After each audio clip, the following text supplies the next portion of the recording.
Yo, what's up guys? Welcome back to another video. In today's video, I want to talk about things that I wish I knew before buying a 2025 ZX6R.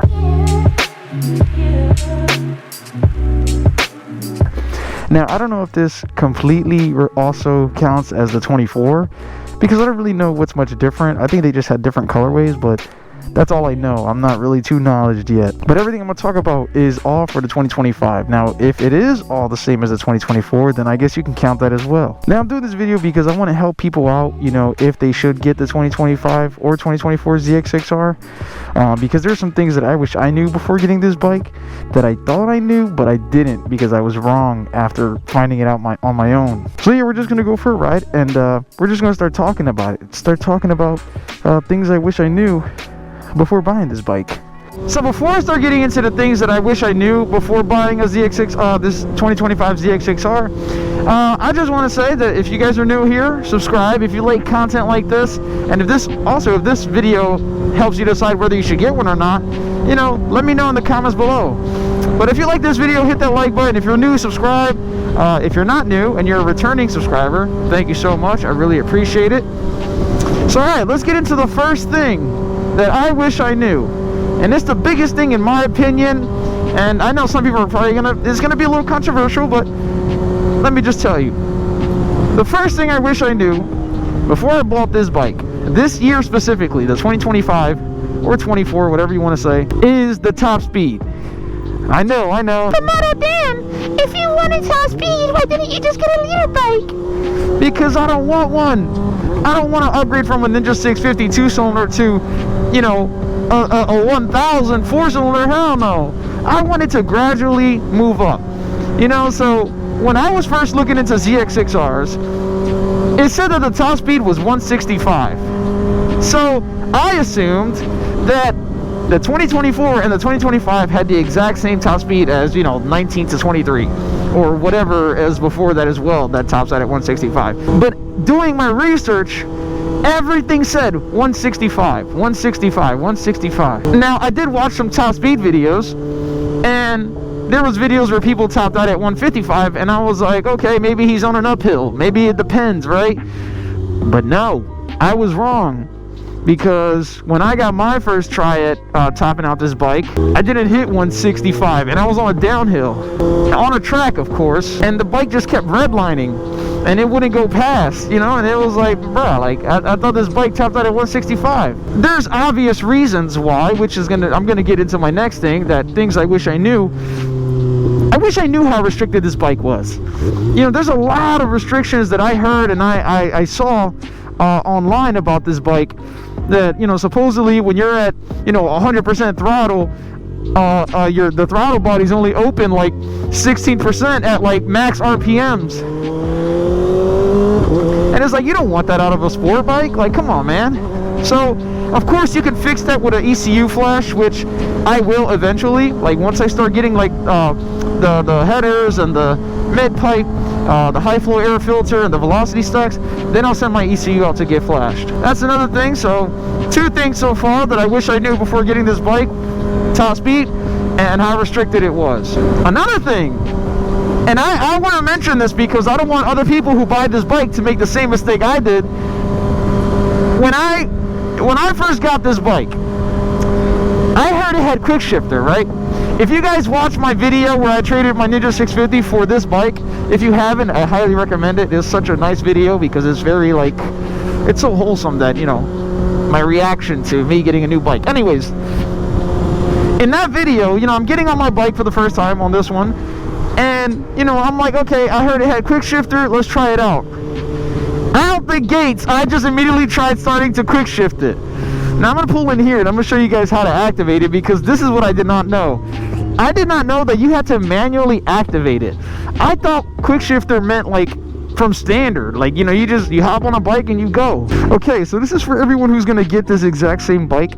Don't make the same mistake I did where I just hopped on and immediately tried quick shifting it, okay? I'm going to show you guys how to activate quick shifter. So what you're going to do is you're going to hold the select button here, and you're going to hold the down button at the same time. So you hold select and down, And you see the KQS just went away. So that means I just deactivated my quick shifter. That means the quick shifter no longer works. So then you hold select again, and you hold the down button at the same time. And there you go.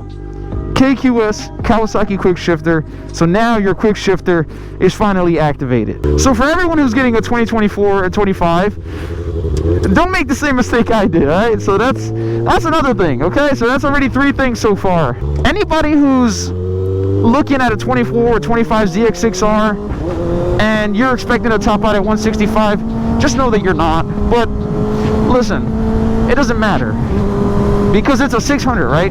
So what you should do is that you should get on it and earn some seat time. So that's what I want to do myself, right? So I want to get on this bike, and as much as I want to tune it and do all the performance mods and whatnot, I think for now I'm going to give myself I want to give myself some seat time. Who cares if it tops out at 155, right? It's not supposed to be meant for drag racing or anything like that. It's for track. It's for twisties. So yeah, I just want to keep riding it the way it is right now. But like I said, eventually I'll start adding the performance mods. But for now, I'm just gonna, get some hours on this thing. Another thing I wish I knew about this bike before buying it was the access to aftermarket stuff, right? So there's not a lot. There's not a lot of stuff yet because, again, it's a 2024 and 2025. They're so much different than the 19 to 23. So from 19 to 23, there's a lot of stuff that you could buy, like a lot of aftermarket stuff. But for this bike, there's not much because there's only 2 years of it. The 24 and the 25. So the main thing that I was looking at for that was the frame sliders, for example. I wanted to get frame sliders for this bike, and that was going to be my first purchase after getting this bike. But I could not find any cheap frame sliders. Like for the Ninja 650, you can go on Amazon and you can find the Shogun frame sliders, and that was like the perfect frame sliders for my bike, and it was like, what, 40 bucks? So I went to the Kawasaki website, and for this specific bike, they have the frame sliders, but it's like freaking expensive, and you gotta drill and cut through the OEM plastics. I don't want to do that, right? Like, why would I want to cut and drill into my plastics? Like, I don't want to do that, bro. So I try to find some aftermarket ones, and there's not many, man. There really is not many. Every time I found frame sliders for it, it said 19 to 23. It did not say 24, 25. And that's when I found out TST actually sells frame sliders for the 24 and 25 model, and they don't have to cut or drill through the plastics. Now, I have yet to purchase them because they're $175, and yeah, I just didn't come around to spending that much money for it. So if you're someone who cares about top speed, if you want top speed out of your 600, out of your 636, then you should just go with the 19 to 23, and I'm sure you can find one for way lower price than a 24, 25 model. What is this guy doing? And it'll also help with, aftermarket parts. You want to get some frame sliders, you can get some off of Amazon. You want to get some aftermarket stuff for the bike, you can definitely find some for the 19 to 23 models. Another thing I wish I knew before buying this bike is the rider mode. I was so unknown and unknowledged.